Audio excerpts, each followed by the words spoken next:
अक्सर हमने अपने आसपास ऐसे बहुत से लोगों को देखा होगा जो दूसरों से कम हुनरमंद होते हैं। दूसरे लोगों के मुकाबले उनमें कम टैलेंट होता है, लेकिन फिर भी वो उन लोगों से ज्यादा कामयाब हो जाते हैं। तो ऐसा क्यों होता है? क्या उनकी किस्मत अच्छी थी या फिर ऊपर वाले ने उनका साथ दिया? इस चीज के पीछे क्या कारण हो सकता है, जरा सोचिए। इसके पीछे सबसे मुख्य कारण आलस्य होता है। जी हाँ, कामयाब होने के लिए सिर्फ हुनर नहीं चाहिए, उस काम को करने के लिए जोश और हिम्मत चाहिए। अगर आप में जोश और हिम्मत की जगह पर आलस्य है तो आप में कितना भी हुनर हो, वो हुनर किसी काम का नहीं रह जाता। जैसे दीमक एक पेड़ को अंदर से खोखला कर देती है। बाहर से तो पेड़ वैसे का वैसा दिखता है, लेकिन अंदर से वो पेड़ खोखला हो चुका होता है। उसी तरह आलस्य आदमी को अंदर से खोखला बना देता है। उसका जोश, उसकी स्फूर्ति अंदर से मर चुकी होती है। चाहे बाहर से वो आदमी स्वस्थ नजर आए, लेकिन अंदर से आलस्य ने उस दीमक की तरह उस आदमी के शरीर को अंदर से खोखला कर दिया होता है। आज की जो कहानी मैं आपको सुनाने वाला हूँ, उसमें आपको आलस्य के कुछ मुख्य कारण पता चलेंगे और साथ ही आपको आलस्य को हटाने के लिए कुछ यौगिक उपाय बताए जाएंगे। इससे पहले कि आप इस कहानी में खो जाएं, इस चैनल को सब्सक्राइब जरूर कर लें। तो चलिए कहानी शुरू करते हैं। एक बार की बात है, एक आलसी आदमी बुद्ध के पास आकर कहता है कि हे बुद्ध, मैं अपने आप से बहुत परेशान हूँ। मैं बहुत ही आलसी आदमी हूँ, इसीलिए सब लोग मुझे ताने देते रहते हैं। क्या आपके पास कोई ऐसा मार्ग है जिससे मेरा आलस्य दूर हो सके? ये सुनकर बुद्ध ने कहा कि तुम्हें कैसे पता कि तुम आलसी आदमी हो? इस बात का उत्तर देते हुए वो आदमी बोला कि हे बुद्ध, सब लोग मुझसे कहते रहते हैं कि तू बहुत आलसी आदमी है, तुझसे कोई काम ठीक से नहीं होता, तू हर काम को टालता रहता है और भी ना जाने क्या क्या बातें कहते रहते हैं। यहाँ तक कि मेरे परिवार के लोग भी मुझे आलसी आदमी कहकर पुकारते हैं। ये सुनकर बुद्ध उस आदमी से पूछते हैं कि तुम्हारे पास आलसी होने का कोई प्रमाण है? क्या तुम ये सिद्ध कर सकते हो कि तुम एक आलसी आदमी हो? ये सुनकर वो आदमी कहता है कि हे बुद्ध, मैं कभी भी सुबह जल्दी नहीं उठ पाता और हर काम को टालता रहता हूँ। मुझे लगता है कि आलसी होने के लिए ये प्रमाण काफी होगा। इस आदमी की बातें सुनकर बुद्ध कहते हैं कि आलस्य को समझने के लिए हमें ये जानना होगा कि आलस्य क्या है और वो किसी आदमी के शरीर में कैसे जन्म लेता है। अगर कोई आदमी किसी काम में पूरा मन नहीं लगा पा रहा, उसमें उस काम के प्रति जोश नहीं है, उत्साह नहीं है, तो उसका कारण आलस्य होता है। आलस्य जोश और उत्साह का विपरीत होता है। इसे समझने के लिए हमें ये जानना अति आवश्यक है कि आलस्य आदमी के शरीर में दो स्तर पर जन्म लेता है, शारीरिक स्तर और मानसिक स्तर। ये कहते हुए बुद्ध ने उसे समझाना शुरू किया कि सबसे पहले शारीरिक स्तर पे आलस्य को समझते हैं। इसके बाद बुद्ध ने अपने धम्म के भिक्षुओं की तरफ इशारा करते हुए कहा कि तुम जरा गौर से इन भिक्षुओं का चलना, उठना, बैठना और लेटना देखो। इन भिक्षुओं के चलने में एक तालमेल होता है, एक लय होती है, एक आनंद होता है। और जब ये बैठने की मुद्रा में होते हैं तो इनकी रीढ़ की हड्डी सीधी होती है और गर्दन थोड़ी सी उठी हुई होती है। और वहीं पर जब ये लेटते हैं तो इनका पूरा शरीर एकदम शांत और स्थिर होता है। और वहीं जब एक आलसी आदमी चलता है तो वो एकदम झुका हुआ, थका थका और बिना आनंद के चल रहा होता है। याद रखो, 70% आलस्य हमारे उठने, बैठने, चलने और लेटने से तय होता है। अगर हम अपनी इन अवस्थाओं को समझ लेते हैं और होशपूर्वक चलने, उठने और बैठने का अभ्यास करते हैं, प्रयत्न करते हैं, तो हमारा 70% आलस्य दूर हो जाता है। शारीरिक स्तर पर आलस्य का दूसरा मुख्य कारण होता है सही नींद ना लेना। अक्सर हमें पता ही नहीं होता कि हमें कितनी देर सोना है। याद रखो, एक मानव शरीर को सीमित समय की नींद लेनी चाहिए। अगर वो सीमित समय से ज्यादा नींद लेता है तो भी वो आलस्य का शिकार होगा, और अगर वो सीमित समय से कम नींद लेता है तो वो आलस्य का शिकार होता ही है। ये सुनकर वो आदमी बोला कि हे बुद्ध, एक मानव शरीर को कितनी नींद लेनी चाहिए? इसका उत्तर देते हुए बुद्ध ने कहा कि एक मानव शरीर को 6 से 8 घंटे की नींद लेनी चाहिए।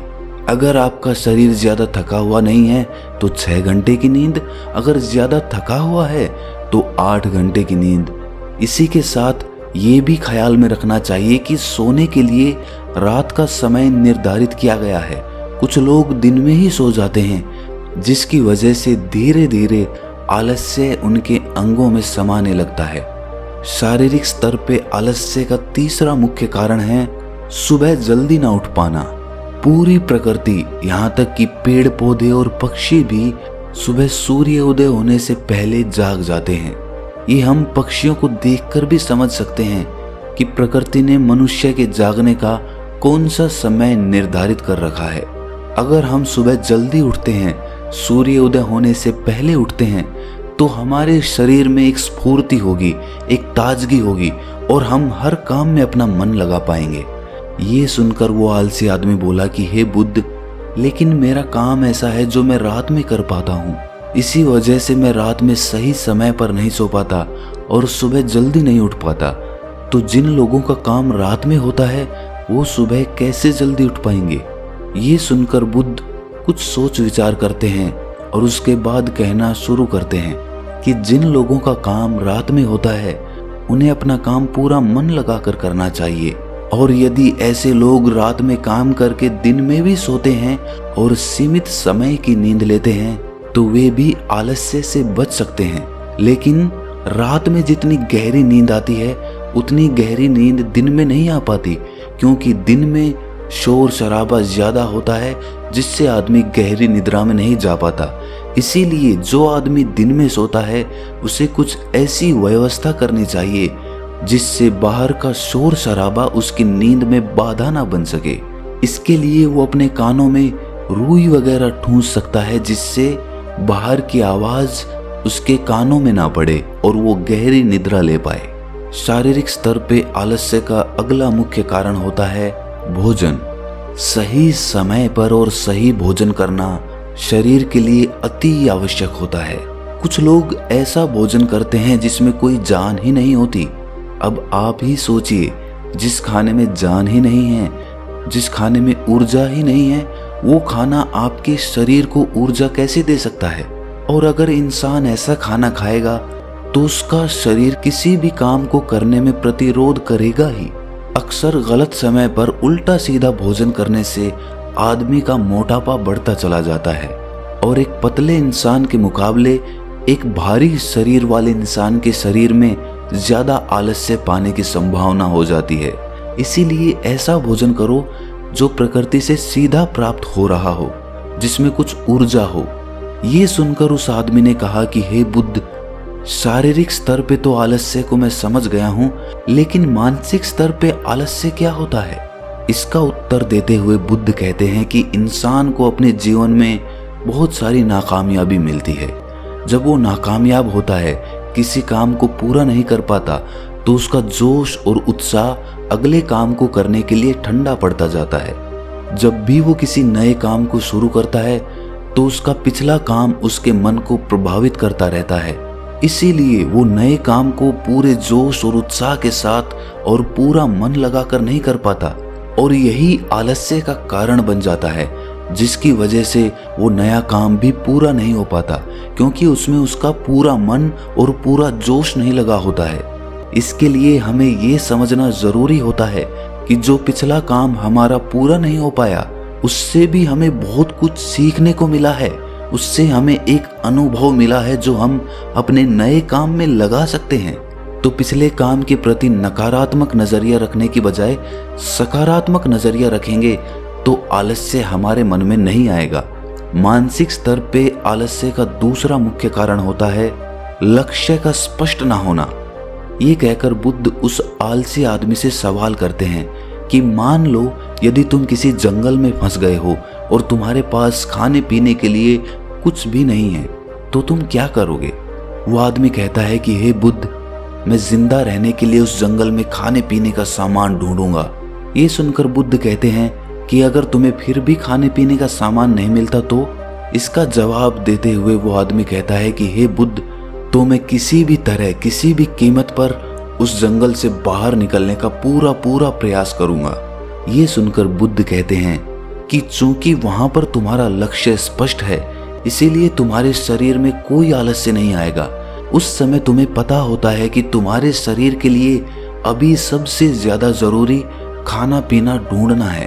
अगर तुम नहीं ढूंढोगे तो तुम मर जाओगे। और जब तुम्हारा लक्ष्य स्पष्ट होता है तो आलस्य तुम्हारे मन में आ ही नहीं सकता। लेकिन हमारे दैनिक जीवन में हमारा लक्ष्य स्पष्ट नहीं होता है, जिसकी वजह से हमारे मन की ऊर्जा इधर उधर बिखरती रहती है। अगर हमारा लक्ष्य स्पष्ट होगा तो कोई आलस्य, कोई ताकत हमें हमारा लक्ष्य प्राप्त करने से नहीं रोक सकती। और इसी तरह अगर किसी काम को करने की हमारे पास कोई ठोस वजह नहीं होती तो भी हम उस काम को टालते रहते हैं। उस काम को करने का हमारा मन ही नहीं करता, क्योंकि हमारे मन में ये बात समाई होती है कि इस काम को करके कुछ फायदा तो होगा नहीं। इसीलिए किसी काम को करने के लिए उसकी ठोस वजह जानना बहुत जरूरी होता है। बहुत सारे लोग व्यायाम करने की अहमियत नहीं समझते हैं, क्योंकि वो इसकी वजह नहीं देख पा रहे हैं। वो सोचते हैं कि व्यायाम करने से क्या फायदा। लेकिन जो आदमी दूरदर्शिता रखता है, जो ये देख पाता है कि अगर मैं आज व्यायाम नहीं करूंगा तो भविष्य में मेरा शरीर कितने रोगों से ग्रस्त हो सकता है, तो ऐसे आदमी के पास स्पष्ट लक्ष्य भी होता है और ठोस वजह भी होती है, और इसीलिए वो लोग व्यायाम भी करते रहते हैं। मानसिक स्तर पर आलस्य का अगला मुख्य कारण होता है आलसी लोगों का साथ। अक्सर कुछ लोग आलसी नहीं होते, लेकिन उनके आसपास के लोग आलसी होते हैं। अगर आपकी संगति में आलसी लोग भरे हुए हैं तो आप भी उनकी तरह हो जाएंगे। आपका भी मन काम करने से भागने लगेगा। आलस्य एक छुआछूत की बीमारी की तरह होता है। जितने ज्यादा आलसी लोगों से आप घिरे हुए हैं, आपका मन उतने ही आलस्य को पकड़ लेगा। मानसिक स्तर पर आलस्य का अगला मुख्य कारण है किसी भी काम को टालते रहना। कुछ लोगों की आदत होती है काम को टालते रहना। आज का काम कल पर, कल का काम परसों पर।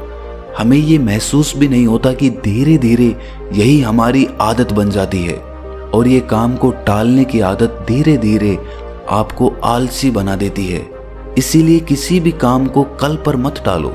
और सबसे आखिर में बुद्ध ने कहा कि किसी भी काम को करने के लिए आपके पास उम्मीद होनी चाहिए, उत्साह और जोश होना चाहिए। हर काम को नया काम समझ के करना चाहिए।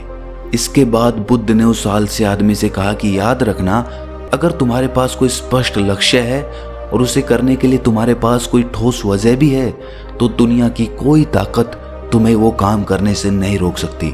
दोस्तों, जीवन में अगर कुछ हासिल करना है तो हमारे पास सिर्फ आज का ही समय है। ये मत सोचो कि कल आएगा।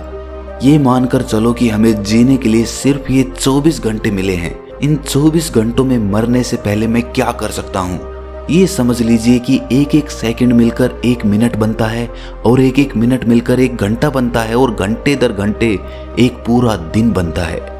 तो हमारे लिए सबसे ज्यादा जरूरी वो सेकंड है जिनसे पूरा दिन बना हुआ है। इसीलिए अपनी किसी भी सेकंड को बर्बाद मत करो, क्योंकि एक बार जो घड़ी बीत गई वो वापस लौट कर कभी नहीं आती। तो दोस्तों, कैसी लगी आपको ये कहानी कमेंट सेक्शन में जरूर बताना, और अच्छी लगी तो इस चैनल को सब्सक्राइब जरूर कर लेना। तो मिलते हैं अगली कहानी में, तब तक के लिए अपना ख्याल रखें।